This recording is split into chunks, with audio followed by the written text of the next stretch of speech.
Hello everyone! Welcome to my YouTube channel. Frustrated ba kayo sa true love? Or di kaya nakaranas kayo ng broken marriage vow? Do you know you can have a second chance at love? So today, we are gonna visit one of my best friends since college pa kami magkaibigan, and it's also her birthday today. How did she find this second chance at love? Happy birthday! Wow! Happy birthday, dear! You're always Okay. present in my birthday. Yeah, ang Hi! second chance at lovebirds, Ernie and Michelle. Hi, everyone. Please come in. Ganda naman ito. And this is Alessi. Hello, this is my inaanak. Alessi. Hello. My God. Thank you for ang laki visiting mo na. us. It's your birthday. Oh How my old God. are you? 51. Okay, I'm 51. I'm turning 52 this year. Mukha ka namang 15. I love her. You're Parang really my 15, friend. dear. Welcome to our But home. this is such a beautiful apartment. How long have you both lived here? Almost 2 years. Oh, no, but I really love the interiors. Ikwento mo. Oh, I told him, I said, I want it industrial. Uh-oh. So sabi niya, that's so manly. Yeah. But it's Yeah. very warm industrial. And it's small kasi we're a small family. Yeah. His Lalaki kids are naman not- to eh. His kids are No, not here. pero ang so, ganda, yeah. perhaps you can share. Okay, like this particular sofa. Did you these own are- this before pa? No? Yeah, this we bought. Okay. This Yeah. is from Ernie. So everything Uh-uh. is, this is his dad. That's so beautiful. This Yeah, is a classic. his dad. That's a Corbusier. This is a classic. This is his dad's as well. That he got. And this turns. Ay, ang His ganda. turns, yeah. Who made that? Mitsuki. Yeah. Beautiful. It's very, Yeah. you need 3 people to carry this. That is so beautiful. I'd like to show you my other artwork, no? My treadmill. Your My treadmill. folded May ginagamit treadmill. mo. Yes, No, but nag-walk. I love the wall. Yes. I really That's like her, it. that's I her. love New York. She wanted Yeah, I it. love brick walls. Yeah. But I pleaded for And this then with Ernie. we both like Edison bulbs. Kaya tingnan mo, tad yung bahay namin ng Edison bulbs. Away when you were No. decorating the house. Not at all. No. Oo. This is so beautiful. And it's little of everything all put together from my place and from his. And then she's wanted this table for years. We're a family of small, so that's Perfect why size, yeah. Yeah.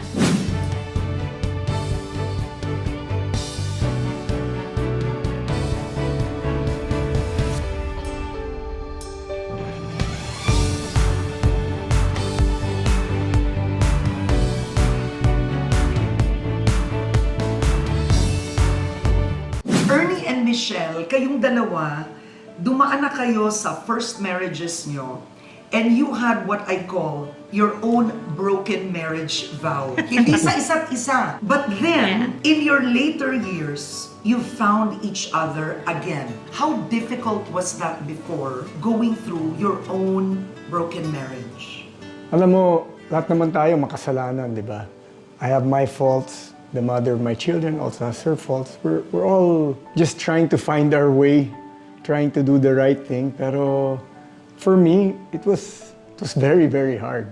But I'm thankful because that experience brought me much closer to God talaga. It made me who I am today. Kay Michelle naman, I was even a bridesmaid. Yes, you. I was a bridesmaid at your Everywhere. first wedding. And you were very starry-eyed noon. Inakala mo that this is it. It would Yeah. last forever. Yeah, like any other girl, your fairy tale. But fairy tales, sometimes they don't come true. Mine was also very short. The father of my child made sure that we raised our son, who was like less than a year, together. I have to give it to him because I was so bitter and I was so much in pain. But he looked at it like we still need to be partners in this. We didn't give Alessi, my son, a family. So what we will do is we will make up for it and we have to be friends. It is more important that we are present in raising my son together. Did you ever think, Ernie, that you would find another person to love? You know, people do that. They want to date people. Diba? Anong ginawa niyo noon? I was severely traumatized by my past. So what I did was, I had a rule. I don't allow myself to get into a car, watch a movie, eat a meal with the person of the opposite sex na kami lang dalawa. Na-trauma ka sa babae, Ernie. Yes. Oh my. So I'll hang out with women and men, but always group. I didn't want to get a girlfriend. I didn't want to make the same mistakes I did in the past. I just told God, I said, Lord, it's up to you what you want to do to my life. Pero ang isang malinaw dito, you didn't want to find a replacement or date other women per se. I wanted to spend time with my children. I felt that that was more important. Oo. Hindi naman nila kasalanan yung kaguluhan ng marriage namin. It's my fault and, both of us didn't work out. Pero So, inakala mo, wala nang ibang babae para sa'yo. from time to time, I would meet someone, I go, wow, baka pwede to ah. But every single time I would meet someone that I would get attracted to, may roadblock. God will always put a roadblock, say, no, that's, parang, and I realized, hindi pwede to, hindi pwede. I'll be making the same mistakes again, or, He'd always put a roadblock, except with her. Mine was very different from Ernie. I was looking to find and fill that void that I had. So I went out and I started to date, one after the other, and I had relationships as well. But it never worked. And on my last relationship, I go to the chapel every day, and I told God, I said, ano ba naman to? Again, what am I doing that's bad, that you're punishing me? What else do you want me to do? I mean, I'm serving you. Why are you punishing me? You come down and you shout at me because I can't hear you. I don't know what you want. I'm a good mother. I do this. I work. I'm like, there's that void, and it went on several months, and you took me to Victory, you and Kim. I remember, and I'm very grateful. Kim gave me a Bible. I said, okay, I'm going to read the Bible. So I read the Bible little by little. I learned to surrender. I'm giving you my life. I surrender it to you. Whatever you want me to do. If you don't want me to have any partner, it's okay. This is what I want lang, sana. To bargaining, right? I said, if I'm gonna die alone, it's okay. But sana my son will find somebody that will take care of him. And then I can die na. And then I started to sing, Jesus, take the wheel. So I said, Jesus, take I the didn't know wheel. this. Yeah, Jesus, take the wheel. Yeah.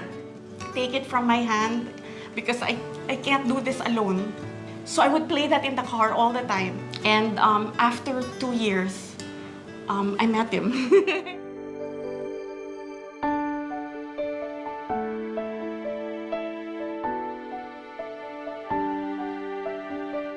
So, paano kayo nagkakilala? I was taking Gina to get her, what kind of procedure? MRI. I was pushing her in a wheelchair to take her MRI. She saw me from the back and she called me. So when I turned around, I said, oh, it's Michelle. So I introduced Gina to Michelle. And Gina said, what's your name? And she said, Michelle. How old are you? And she said, at the time she was 48. And then she said, are you married? And she goes, no, I was annulled, like at that time, Yeah. 19 years ago. And then she looked at her and then she said, I want you for my brother. Ganun Just lang. like that. Yeah. Yung unang pagkakataon na nakilala mo si Gina Lopez in the hospital because you used to work in a hospital. Correct. At kasama si Ernie, sinabi ka agad ni Gina Lopez, Yes. I want you for Ernie. Yes, and it was so scary kasi parang wala pa how many seconds. And I guess this is like destiny, right? I was also calling the person that was going to attend to them. But that person that was attending to them had an emergency. It ended up that I took care of them. And for Gina to say that out of the blue, parang I'm like, oh wow. So what do you think parang Gina, God used Gina as a matchmaker? Yeah, as our Cupid. And then, what happened after that joke? Ano nangyari? You were taking care of Gina. Yeah. Of course, Gina was undergoing chemotherapy. Correct, and radiation. So what happened was I stayed with her the whole entire process, held her hand. So I stayed with her the whole time and took care of her. My family actually fell in love with her before I did.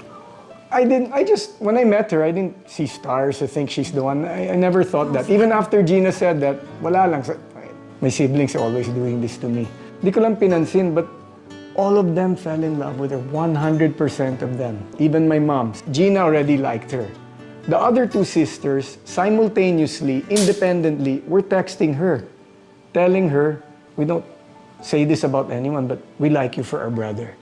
Ganon. And then my brother, Rafi, he told me, he said, alam mo, pag hindi mo pinatulan yan, tanga ka. Oh my. So, when they were all telling me this, I said, I don't trust myself to choose. So then I thought, maybe I should get to know her. So you are doing G Diaries. You Yeah. took Yes. over Gina's show. Yeah. Do you believe that that's part of the meaning also, the fulfilling Yeah, 'cause part the- of your marriage? They invited her Yeah. to co-host with me. It wasn't my idea. It was Yeah. theirs. That's why when they said it, I was happy because I said, oh good, maybe this is part of what we really wanted to do is to, as a couple, we wanted to reach out and bless others. Every day, I pray to Gina. I always tell her, thank you for being an instrument, for being our Cupid.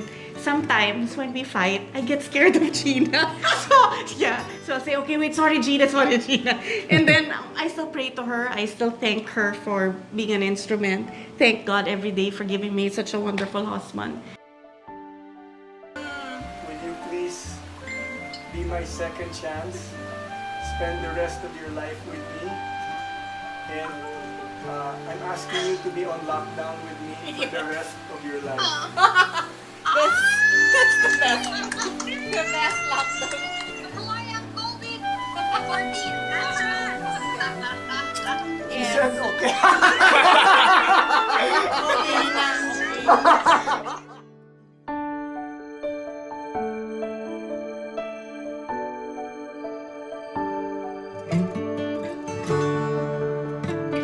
So, ikinasal kayo sa Amerika. You had your church wedding. You had an online wedding in the Philippines During the pandemic. And napaka-espesyal nung wedding nyo sa Amerika because iisipin, Lopez ito, ang bongga-bongga siguro ng wedding. Hindi yun ang pinili ninyong dalawa. Well, that's not us. I just told Gabby, I'll use your house, ha? Get married in your backyard. Payag naman siya. And then we went to the mall. There was a sale. In the sale rack, there were two hoodies na white. I said, this is it. We wore our own jeans. We wore the sneakers that we went to America with. And it was just that. And then you called your friend na pastor. I have a friend, he's the senior pastor of the church now. So I called him and I said, hey, can you officiate? I said, sure, no problem. Oo. Actually, napakaganda tignan yung wedding photos nyo because you started something fresh for many women. Yeah. I mean, your first wedding, of course, You know your it. white wedding gown. Yeah. Tapos you had a whole bridesmaid, pare-pareho ang kulay. But this time, What- It's so relaxed. did you feel this was more meaningful to you? I don't want to compare. I was a different person then. It was more like, this is our second chance. We were just so happy to be with our moms that were present. Pareho kasing nasa Yes, Amerika States. mga nanay Yeah. nyo. And parang we were just like teenagers. Parang it's just, Oh my yeah, God. teenagers Dear, talaga. kinikilig ka at Yeah, 51. super. I know. Kinikilig at 51? Pwede pa pala yun, Pwede, Michelle? please. Pwede To kiligin at every 51? super.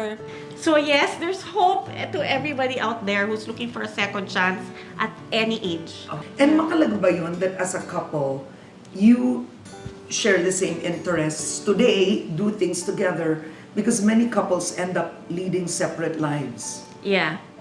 We went through 4GL. 4GL is 4 Gifts of Love. Yeah. It's a marriage seminar. Very, very useful. So we know that we have to do things together, even if we're opposite. So when we did G Diaries, we were in the States. So it was just the two of us. I don't come out on TV. So this is like all new. But then it was easy because it was just the two of us. Pero since it was just the two of us, parang we got to know each other better there because we had to work together. Again, going It's back. a working honeymoon. Yeah, it was a working honeymoon. This is Alessi's room. nice. So si Alessi stays here all the time. No, he shuttles back to his dad who's next door.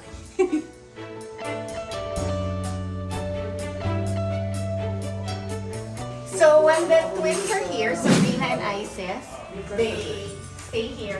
They share this room. Yeah. Oh, nice. So, mahirap ba maging stepmom? No, because I love I have step parents, so I love my step parents, and I just patterned it on how they raised us. I mean, they're there like friends. We don't make each other pakialam with regards to raising our kids. So we're Mutual respect.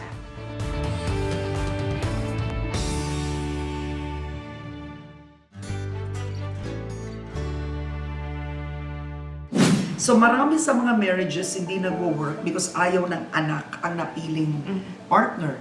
You have one son and you have 3 kids. Hindi ba naging problema yun? in the process when I was alone, I also promised my son that I will never get married. I mean, I would want to have a partner for life, but never get married. I said, I'm gonna stay with you and be with you. So I had to go up to my son and ask to break my promise to him. So we were in the car, it was so hard. So I said, Alessi, is Tito Ernie okay with you? And then he says, yeah, he's cool, he's nice. I said, what do you feel if Mama marries him and if it's okay, if I can break my promise? And then he said it was okay. So that was like really, I only have one, so I would do anything for my son. What about you, Ernie? Tatlo yun. They all liked her. I mean, Dalawang I wouldn't... babae, isang lalaki. Before I proposed to her, I talked to them about it. Because I said, I love my children dearly. And if they didn't like her, wala na. It won't work out if your children did not agree and Alessi too. And I wouldn't marry her. I wouldn't. Yeah. Break na yan. They always come first. Parang, Support each yeah, other's we kids. were friends. Yeah, Yeah, yeah. so we're just there for each other. Okay. But when it's like raising them or, yeah, Walang, it's different. walang pakialaman. Yeah. Happy birthday to you. Happy birthday, happy birthday. Happy birthday to you. Happy Shelly. Love you, dear. Anong birthday wish? Be grateful na lang, no? Amen!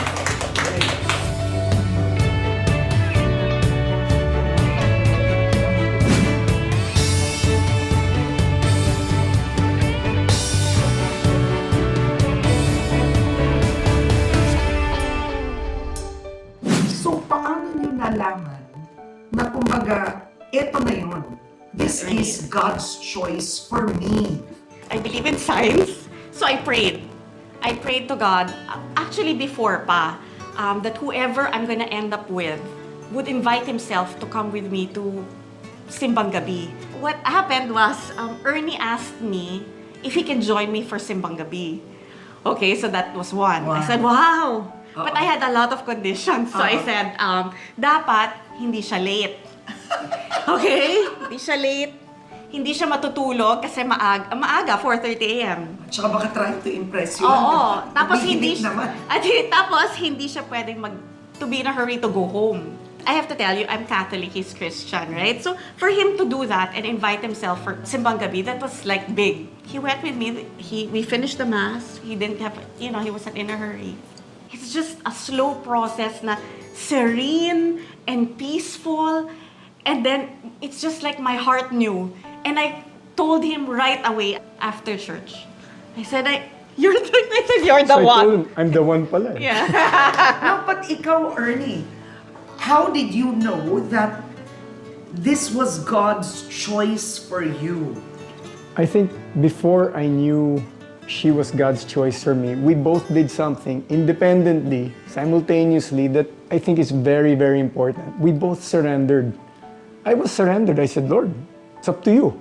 As I got to know her, that's really where this person is really from the Lord. Kasi I'm not normally a leader in my marriage, but I know that's what I'm supposed to be. But when I met her and I started going out with her, I said, she's different than any person I've met because she refuses to make decisions. She refuses to take the lead. I had to lead. And then I enjoyed it. I said, okay pala to be the boss. For people watching, what's the difference between God choosing a partner for you, all of us being on the hunt, Yeah. right? And trying ourselves. Yeah, it's the peace that is within your heart. He gave it to me in a manner that was so peaceful that your heart knew. And to tell everybody that is watching you, there's hope. Yeah, there's hope in second chances. We're in our 50s. I can't believe I'm married again. Make sure that you feel that peace in your heart and know that He chose for you. It makes a big difference. It doesn't guarantee it, but it makes a big difference if the Lord is in the relationship, because at the end of the day, we both want to obey God. Yeah. And we both want to do what He says because we know that's what's good for us, that's what's right. And I think in every aspects in our lives, right? I mean, you need God. And that's why we have troubles, because God wants your undivided attention. He puts you there, and then all you see, there's no place from down, it's just to look up. Just count on Him and believe that He's gonna make you go through whatever it is, hardships that you are facing, including finding somebody. You know, with the two of us together, what I enjoy, it's an adventure of faith every day. All the different situations we go through, we're telling, oh, We're you so see, different God did that, di ba? I'm a worried Oh, part. He's not. look, oh. Di ba? Kung ano-anong iba-ibang nangyayari, and I'll tell her, don't worry, it's Yeah, gonna I'm work always out. Ang galing nga watching both of you eh. It's such a deep friendship rooted really in God. Yeah.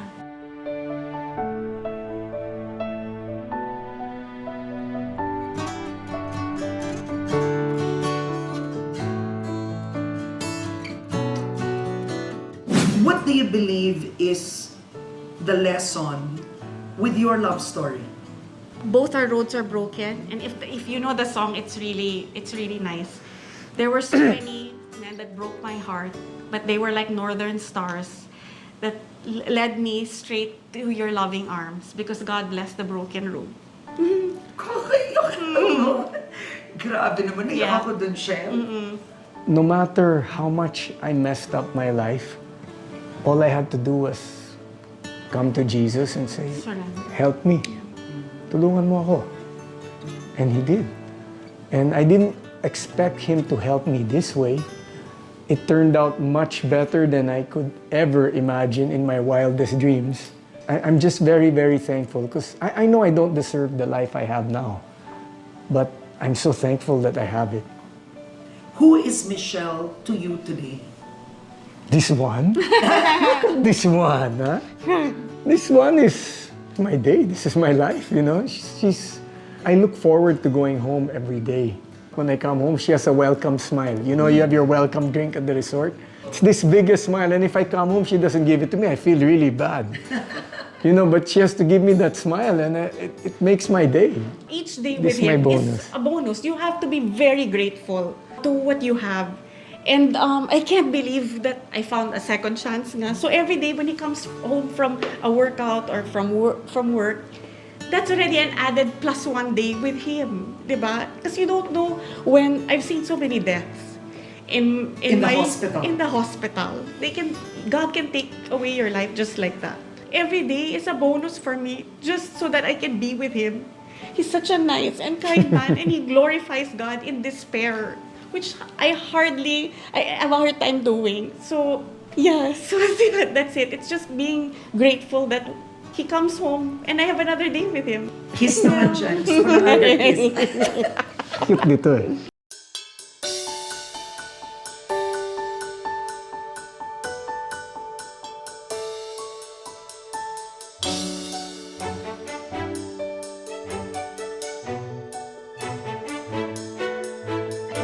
We have been blessed, so the purpose of our marriage is we have to bless others. Our time here, it's not just so that we can make each other happy, travel, have a good time. No, our time here has to be spent in the service of others.